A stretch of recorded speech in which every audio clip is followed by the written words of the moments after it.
All right, so here's our official review of Daredevil Born Again Season 1, Episodes 1 and 2. Let's talk non-spoilers real quick, and then we'll do an episode breakdown after that, talking spoilers and where we think the future's going to go, and some stuff with White Tiger you guys might have missed and everything. So spoiler-free review, what do you think right now, Jim? Give some key points. Should they watch it? Is Marvel back? Is this good to the fans, or is it like Marvel has missed their touch yet again? I think this is So I said it with, obviously we haven't seen, I'm speaking for myself. I have not seen Captain America Brave New World. Don't plan on it. Yeah, from what I've heard from the movies, and I'm very big on building my own opinion on the show. Yeah, same. I agree. But depending on what I hear about something will determine how fast I want to see it. If it's consistent, this is not good, and the box office is like, this is not good. And so it's like, with that, I said that, Marvel was taking the step in the right direction because it looked good. Yeah, it looked spy thriller. From what I've understood about it, my conception about it was incorrect. Apparently, they baited you with the trailer. It looks bad. Yeah. The story's bad. Red Hulk's only in it for 5 2 minutes. Yeah. So I don't know. Still haven't seen it. Obviously, I'm going to watch it. Movie-wise, I will be watching any Marvel movie. When it comes out on Disney Plus. I'm kind of lacking on. We talked about Daredevil, and you brought up Echo, and I was like, dude, I forgot Echo was supposed to be a show. Yeah, I'm going to show you this clip when you watch Agatha. Remember Go watch Agatha. Go watch Agatha, mister. I'm going to watch all Marvel. Movies. And shows. Movies. Go watch Agatha. Shows I'm lacking. Yeah. We'll catch you back up, starting with Agatha. Yeah. But I will say, with the returning cast and how it looks and how Daredevil's been in the past on Netflix with the shots they take and hallway fight scenes, right? And the one continuous shot. That is, you verbalized what I was thinking in the first scene, how it's like a continuous shot. Yeah. And I just thought the cinematics were awesome. Yeah, I agree. I don't want to say Marvel's back, but I think Daredevil is back. I think Daredevil's back. Yeah. I think it is a huge step in the right direction. I think so. You showed me a clip of some people aren't necessarily happy with it. I think you need to get off your high horse. This is the problem with how Marvel's been, and I've said it either if it was on here or in the episodes that we used to drop without video. Yeah. That when it comes to being a movie fan and what's expected of Marvel, we are spoiled. Yeah. You are not getting a continuous story as stitched together as this, whether the movies or the shows are bad. It is a lot going on. They're releasing however many movies a year, however many shows a year. That is just it's an absurd amount of thousands of hours and working and money that's constantly being put out. There are going to be a lot of things that fall through the holes. There's been a lot of things falling through the holes. The hole has gotten pretty big these past few years. 5 years. I think we're going in a good direction. You have a lot of big name actors. Look at Doomsday. I'm not huge on the fact that RDJ is coming back. I think he's a phenomenal actor. I don't know yet. I think he's going to do the role justice. My problem is that it's it's a missed opportunity where Cillian Murphy or someone. Right, to bring in another name to the ever-expanding MCU. Yeah. But I'm not going to complain because, he has put his stamp of approval on Marvel. Marvel is quite literally what it is today because he is one of the incorporating pieces that doesn't need to come back for money either. So he doesn't need a paycheck. Right. He'll be all right. With that being said, I love what they did with, and we'll talk about it in a bit, with certain actions that they took in the show because it's a continuation, but it's a brand new show. I think what they said in the clip was pretty spot on because, yes, it is a continuation. There are a lot of returning actors. There's a lot of references from the old show, like BB. I'm pretty sure we didn't actually even look that up. Yeah. But I'm pretty sure that's where that was going.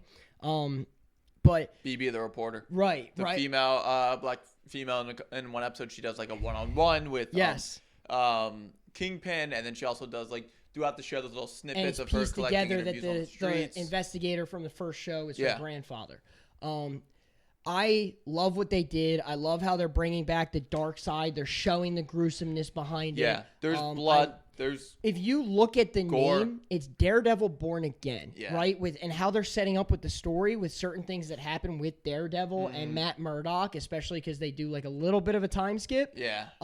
It's the title makes sense. He's going to be battling some internal demons, and Yeah, it was like the big thing with Daredevil. Like, he was fighting his internal demons, especially near the end of the show. Yeah. And like, so I don't want to say they're back, especially just because this is a show. Anything can happen in the movie format. Stuff is moving fast too in the show. Yeah, and we'll get into details. Later. But I am thoroughly pleased with what I saw. I think if you have an issue with it, you have to, because it's like, oh, it's not the same show. It's a brand new show. You're also talking Netflix and Disney. Yeah. It is two completely different studios creating the exact same show. Obviously, Disney has the big picture. They want to take things moving forward. And yeah, it's cool that you're bringing back old characters, and whether old characters stay or they leave the show, you have to keep in mind that they have a narrative that they want to follow. They have a story that they are trying to paint that is going to either keep people out of the MCU for good or bring them back later. And you're also building that huge web of relationships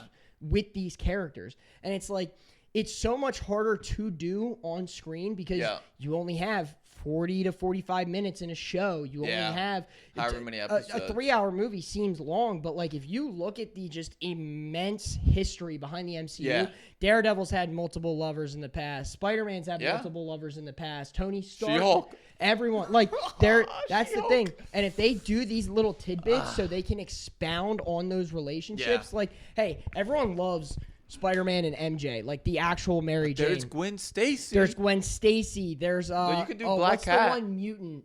There's Black Cat, but what's the one chick from the X-Men's name? Kitty Pryde? Yes. Yeah. And he's with her for however long. Bro There's has game, Silk, man. And this whole Silk thing kind of got retconned, but that was a story. Like, there are so many people that they end up with, or like they go, because it's not always just one off. And when you have these characters that are however many years old and they're keeping them the same age for 60, 70 years, like there's a lot that if you want to throw in an Easter egg of like, even if they just go on a date, you can't do that if your main character is in a steady relationship with his main love interest, and it's like they've been off and on in the comics. And we'll probably see that with Spider-Man when it comes out as well, the new one. Right. And it's one of those things where it's like people get upset about certain characters leaving and stuff like that. But it's like, I think if you're going to follow the narrative, if you pull it off and you still make a good show, ignore the people that are upset because, this character left after 5 minutes. And it's like, well, things happen. They have a narrative. There's still plenty of episodes left. And not for nothing,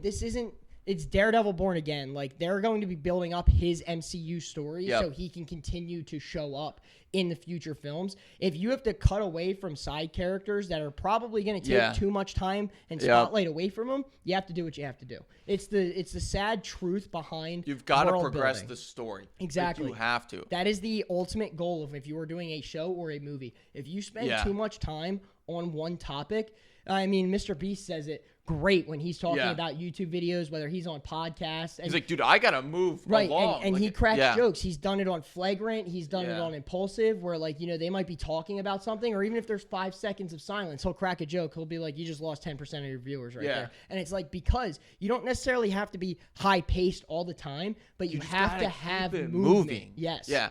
So, and there's some we'll tie into later on when we go into spoilers. I'll give my take, and then we'll hop into it right now. Or I guess 1 to 10, what do you give right now, first 2 episodes? First 2 episodes. Okay, episode 1 and then episode 2, what do you give them? Episode 1, I absolutely loved it. I love seeing the fight. I love seeing the dark side pop out before his step away. I'd probably give episode 1 somewhere really around like an 8.5. Yeah. Episode 2... This has nothing to do with the fact that it was a little slower paced because I like that, but I would definitely let it sit at around probably like a 6. Mm-hmm. Again, it's not because it was slower paced. I just feel like there wasn't really much to go off of. Yeah. Like, it was a lot of story building. It's probably why they dropped 2 at once. Right. And as opposed... I love the story building behind it, especially if you're going to have an episode like episode 1. I feel like there was a lot in episode 1. Yep. In episode 2, they started to focus on that story building, Here's which where you we're going need with those the story. episodes. Yeah. There's going to be lower rated episodes. And they told it well. When they did it as well. My take, so far, I want to start off characters. There's some people, and I'll get into spoilers, that I'm just not fond of yet. I don't really feel the connection as I did with some of the OG characters. Mm-hmm. Like, I love the connection with Foggy. Like, as soon as he came on screen, by the way, whoever plays Foggy Nelson, congrats on losing weight. Absolute glow up. Congrats on losing weight. I didn't recognize him at first. The first thing I said, I was like, you know what, dude, this dude lost a lot of weight, and congrats. I was like, I don't know if it's for this role or for whatever he just wanted to. Awesome. And same, what's her name? Catherine? How do I keep forgetting her name? Yeah, Catherine. Catherine. I love her chemistry as well, and stuff like that. And Charlie Cox as Matt Murdock is just fantastic. He just kills the roles. He's one of those people that I'm like, in the MCU, I don't think he can be swapped. Or I'd be like, you're just not as good as Charlie Cox. The story and the action so far, if you like Daredevil season 1 and like seasons 1 through 3, you're going to like this action, I feel like. There is one scene at the very beginning, again, non-spoilers, but it is just a continuous shot of a fight scene, and it may be like 7 minutes long. Like, it genuinely might be like a 7-minute fight scene, and it's just one shot, and you're with them just watching, and you're like, wow, I am thoroughly engrossed. And there's a couple other scenes shot with like Kingpin and all that I'm like, dude, these are shot really well and different, and I like it. It's not just your basic Disney, and then we're throwing jokes in there and ruining the mood. No, they're sticking to the dark grittiness. The characters are good. Things happen in the story. It progresses as well. And we saw in the trailer that Kingpin is trying to run for mayor and everything like that. Like, this story progresses and moves forward. As opposed to stuff when I watch, like, She-Hulk, I'm like, what is the story again? I'm like, who are you? Why are you here? And I made the comment when I was watching. I was like, see, this is why I never wish we threw Daredevil and She-Hulk. Because I'm like, where does this tie into his story? Why was Bro there? Like, just to get some cheeks? Like... Yeah, and we talked about it after. She-Hulk? Like, it made sense because it was like the lawyer show, and they were like, "Let's bring in our certified lawyer from the universe." But and especially it was a good cameo because they were just dropping him in like Spider-Man, She-Hulk. Yeah, that way they could be like, "Hey, no, you want to watch, right? Stay. You want to watch, right?" So, and it's like, and that Marvel's good at that. Like, Marvel, Disney, whatever you want to say about them, like they are good at like putting in those teasers. So it's like, hey, they're coming just like back. Stuck out to me, and I was like. Great. Like, I just don't understand what we're doing here. I am excited to see where the story goes. I am excited the violence is there. I do feel the turmoil, I guess, with Matt. Yeah. In this character and stuff like that. And then does he want to do Daredevil? Does he not want to do Daredevil? Mm-hmm. Is he just going to be, I'm just going to be a lawyer this season and like see where things go. And there is tension between him and Kingpin as Kingpin's running for mayor and everything. So I am similar with you. I'll give my rankings, and then we can go on to we'll go into spoiler. Yeah. So episode 1, I am with you with an 8.5, I think, out of 10 right now. Yeah. I was engrossed in the scenes. There was fight scenes that were great. Camera work was amazing. Acting was good. There were shocking moments where I was like, holy smokes, this is where the show is going. And then episode 2, mine is a little higher. I think I'll give it like a 7.5 for episode 2. I think the ending just kind of made up for it. I did forget about that. A little bit for me at the end. But there is a lot of like political intrigue with Kingpin as well. And then this isn't even a spoiler. He's like walking around and there's like something's blocking traffic. And he's like, let me get eyes on me. Yo, fix this right now. And then he's like, but you can feel he's still sleazy. Yeah. Like he's not he's not changed. Have to feel it. He does something sleazy. Yeah, and you'll see towards like the end of that episode and stuff like that. And there's way these characters' lives are going to get intertwined with certain characters that you're like, I can't wait to see what happens next. Like, I'm so happy it is back. And what happens to Matt to where he's like, I gotta go back as Daredevil. And then you still have the lawyer drama, which you're still like, they do it better than She-Hulk did. Oh, yeah. Well, again, She-Hulk was written by feminists for feminists, and that was admitted. And they didn't even watch it. It was admitted. So I don't want to hear anyone be like, oh, that's not true. It was admitted. It was a bunch of feminists. The girl, the actress who plays She-Hulk is an outspoken feminist. And you know what? To each their own. But if you're going to come into someone else's world and you are going to make content for that fan base, you better know the material that you're making it off of, and you better do it justice. Otherwise, you're going to end up with a show like She-Hulk. That sucked. Yeah.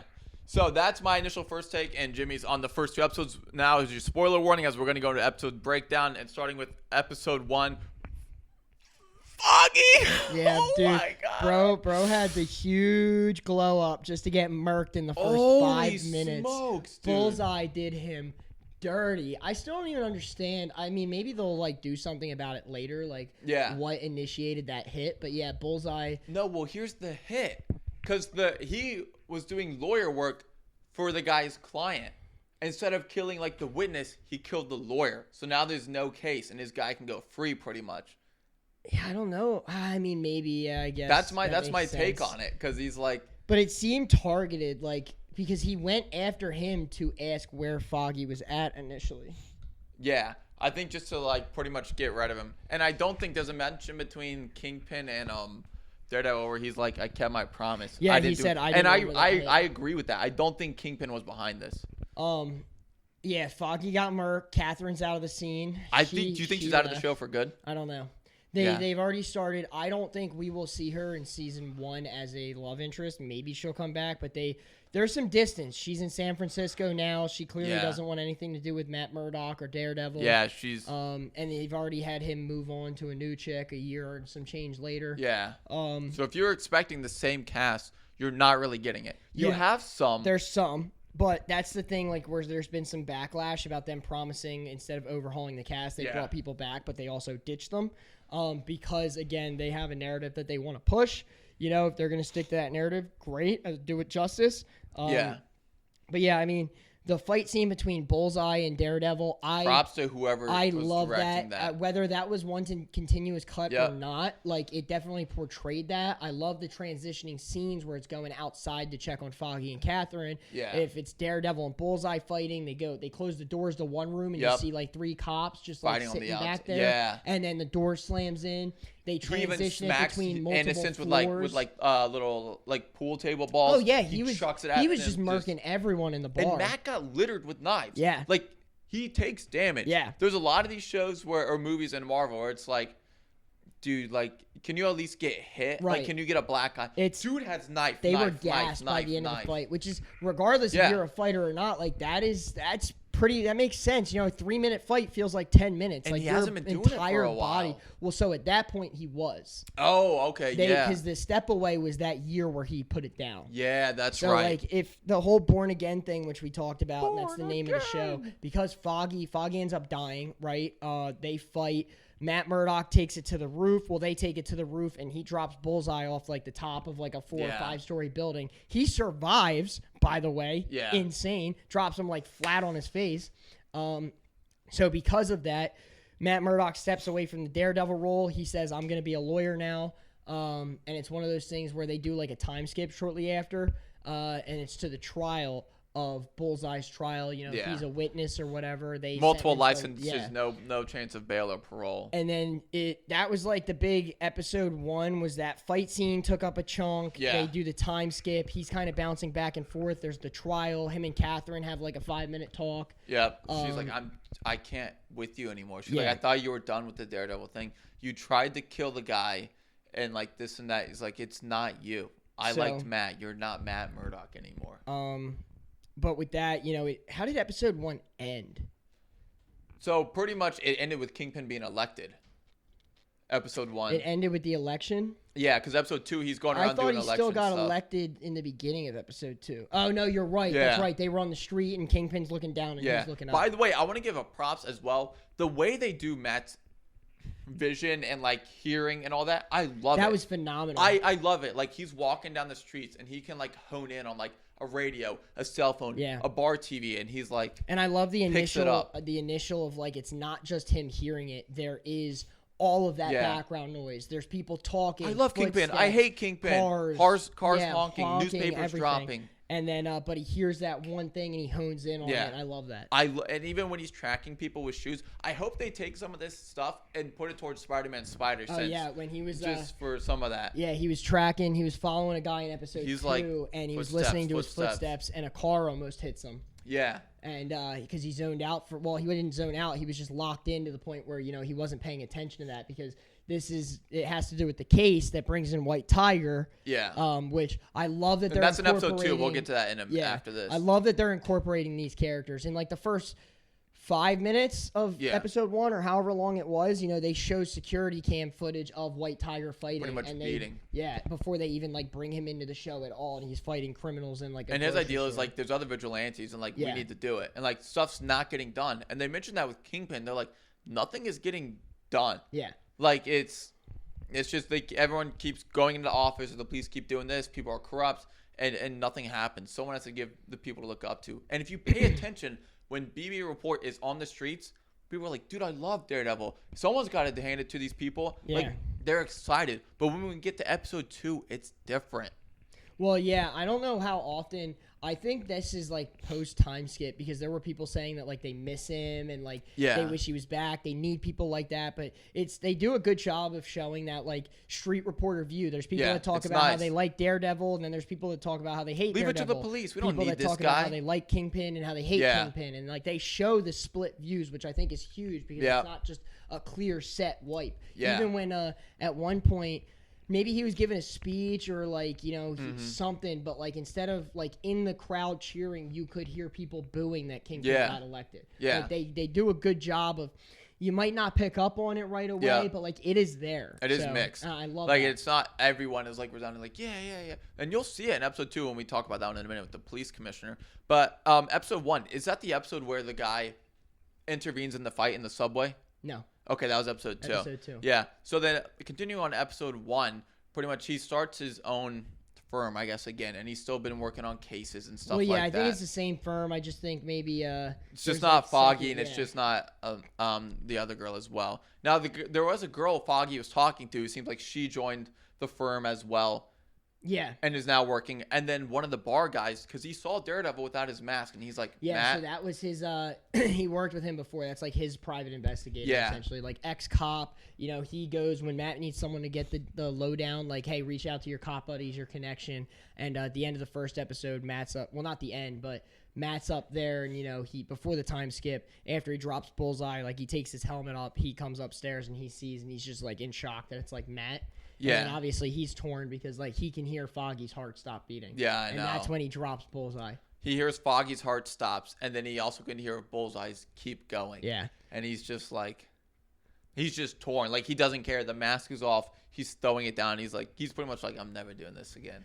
Like he's like, there's nothing I could do. One thing that I thought they did well between the 2 episodes, and you brought this up while we were watching it, you thought they were going to draw out the Kingpin election throughout the entire season. So I like that they kind of like he's elected episode 1 at the end. And I think that's great. I love that because there are plenty of comic strips, comic lines, storylines where Kingpin is the mayor of New York. Yeah. And he has that power, whether it's Spider-Man, Daredevil, other street fighters on there, and it causes a problem. And, that's a big issue for our vigilantes, our heroes. But, like, I like that they just jump to it, and now you're getting to see I want to make a difference Kingpin. But at the same time, you're still seeing he has an agenda, and he's going to do what it takes to get done because the one police commissioner was going to retire because, obviously, a lot of the cops who they back each other. They were probably never in his pocket, who understand that he is a criminal. They were like, well, if he's going to be mayor, we're not going to work. So he was going to resign, and a bunch of cops were going to resign.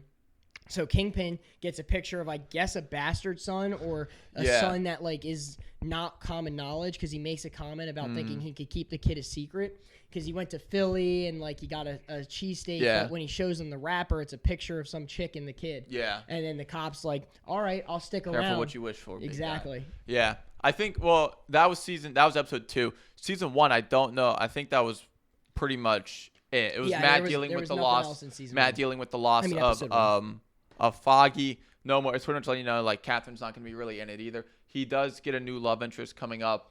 And therapist. Yeah, and you start to see that a little bit, and then it's him just kind of dealing with everything going on. Oh, and the whole Kingpin election was finalized in episode 1, which I said I was so happy because I thought they were going to drag the election on the whole entire show. And I would have been like, I get it, but I would be like, I want to see him be mayor. And they're like, you're mayor. And I was like, oh, this is great. So, like, we're going to get to see Kingpin in, like, action. Oh, and there's turmoil between him and his wife.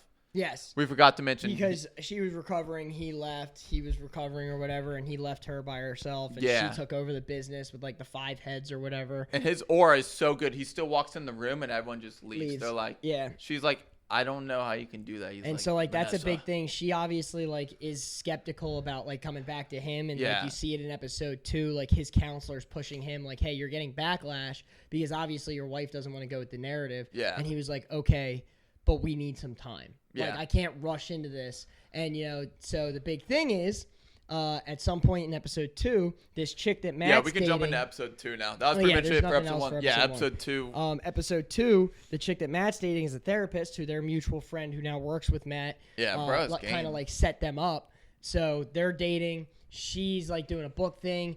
his security guard goes there, gets a book signed or whatever. He signs them up for therapy.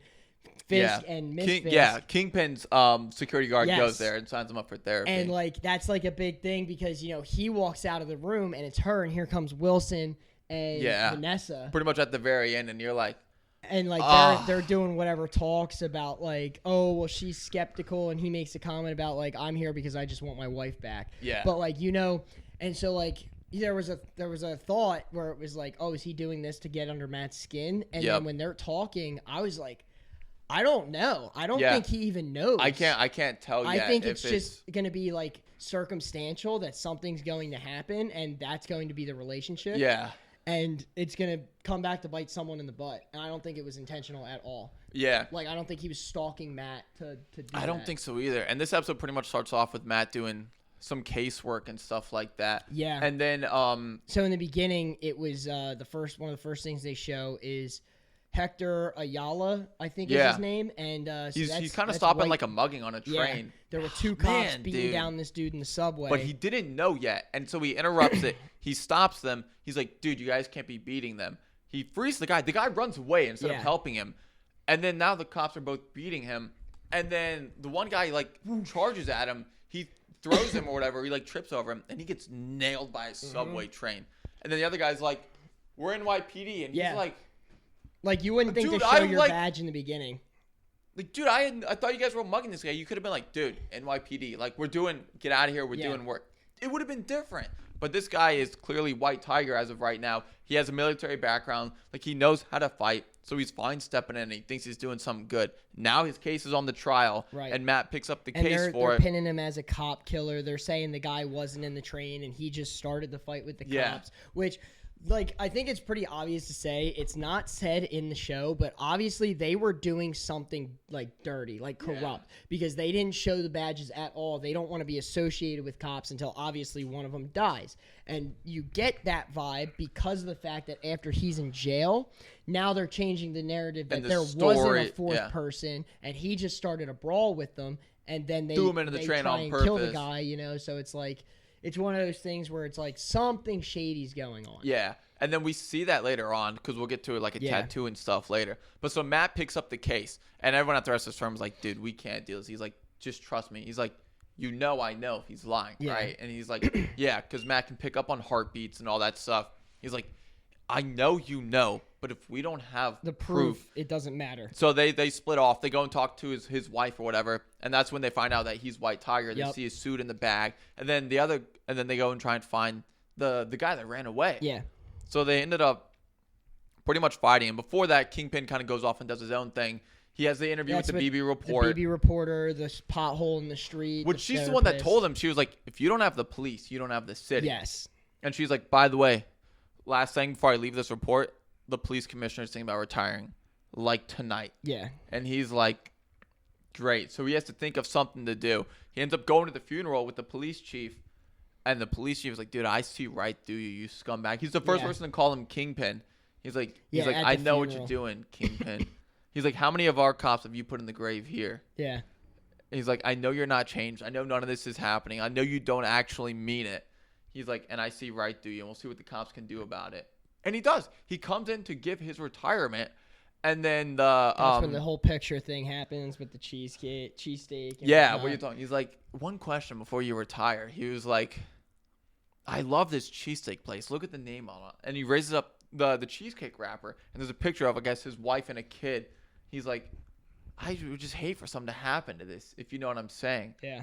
Are you still retiring? And he's like, careful what you wish for. I'm not retiring. I'll stay, but you may not like what you get. So there's already some drama and some beef there. And Kingpin's like, from then and there, he's doing his own not thing. Changed. Because even with the BB reporter, when she comes in and whatnot, and she gives her last thing, the one dude, Dan, who's kind of like glazing Kingpin because he wants to be his number two. He's like, I'm sorry, she wasn't, because she asked about Vanessa. She asked about Vanessa, and he was like, she wasn't supposed to do that, and he was like, that's totally okay because she seems like the type of person who's been underestimated her whole life, and he's like, that's good, we can use that. Yeah. So like, he clearly plans on trying to like use her for gain, which I mean, politics, but he's definitely no newbie to doing things like the back way.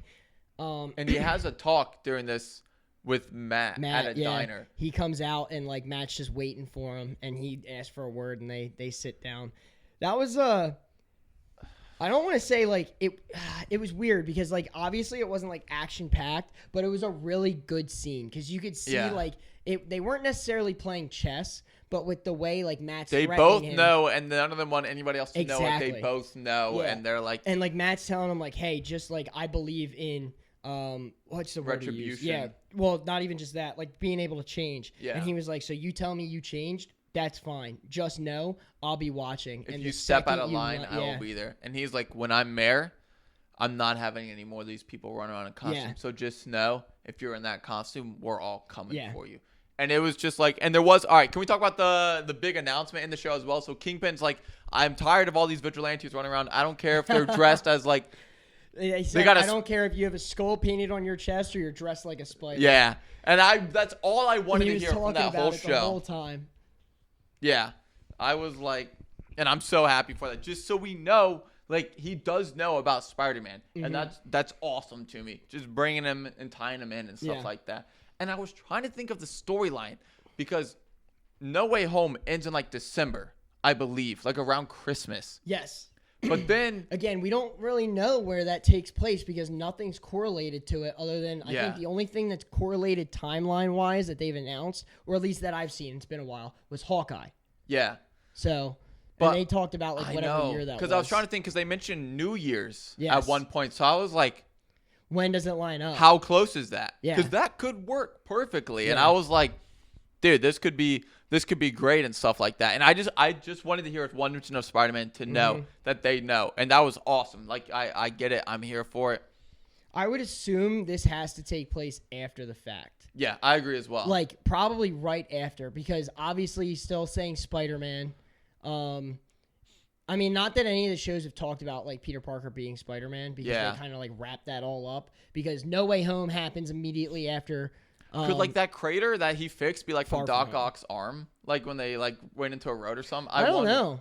I was wondering if they were going to mention something like that. It could just be a New York road being a New York road, but it could also be, like... Yeah, but that was crushed. Something happened where it was crushed. So, I don't know. I didn't even think about that. I'm curious about that. Because timeline-wise, it would make sense. Yeah. So, well, it depends on... Because what? They were just starting college? It was before they would have started college, and then he went to get coffee from MJ. So you would have figured it probably No Way Home, when the whole mind wipe thing would have happened, it probably would have happened around late summer, early fall. Yeah. So then he's got about 4 months between then. So I don't know. The crater might be a stretch because at that point, regardless if you're dancing around tape or anything, a busy traffic road like that's pretty high priority to get fixed right away. So 4 months would be pretty tough. Yeah, just out of curiosity. I was like... But no, I mean, that was a good reach. I wouldn't have even pinned that together. I wonder, like, if they throw something else in there or something like that. But and then this episode pretty much ends with Matt going to the guy on the subway that saw the whole fight happen, and he's like, you're the only witness. Like, I need you. I have someone to pick you up. And then he, like, stops and hears, he's like, they're on their way. He's like, you have got to get out there. I have someone to pick you up on this street.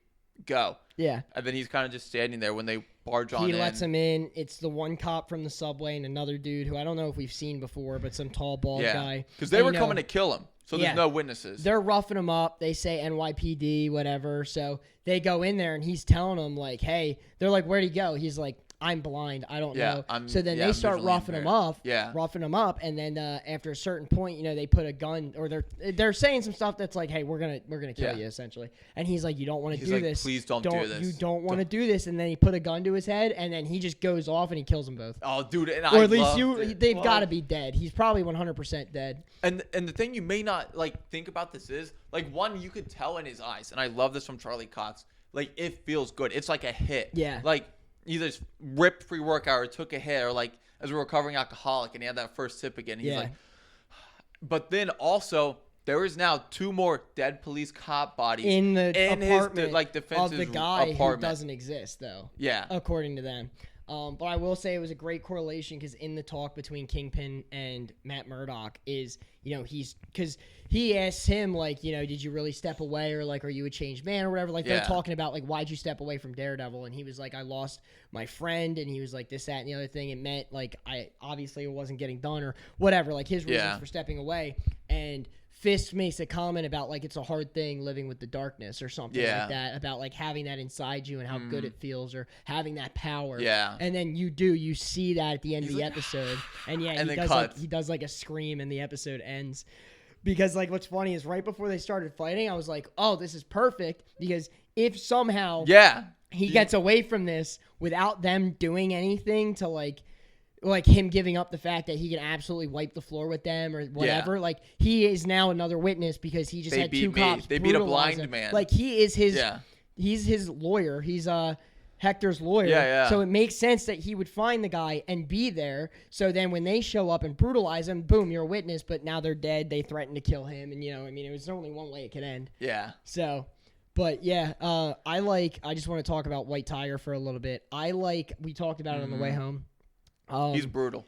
He's brutal, but, like, I love the fact that they're doing little things. So, like, Matt finds out he's White Tiger. He talks to him, this, that, and the other thing. When they go to his house and they find the suit, there's a picture of their daughter who is White Tiger because her dad and a lot dies. of the old animated shows, if you watch them, you maybe are like, oh, without that, yeah. So it's one of those things where, they're definitely going to do the passing of the mantle at some point soon, because during some of these interviews, he's wincing in pain and he's not telling Matt what's going on. So whether that's a sickness, I don't know comic wise, like what happens to White Tiger, like her dad or whatever.